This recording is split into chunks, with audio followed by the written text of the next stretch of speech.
In this video, I will show you how to check promo code in OneXBet. Subscribe to the YouTube channel if you find this video helpful. Before we continue, I want to show you how to create a professional OneXBet account.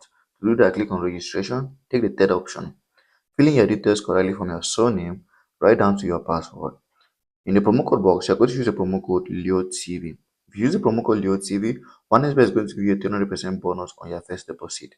This means if you deposit $100, you're going to receive $300.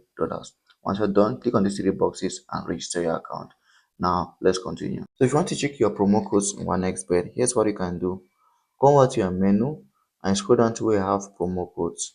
And now, if you want to check if you have active or use promo code, just click on my promo codes. You are going to see all your promo codes here. So you can look at them at active, redeem, expired, not active yet.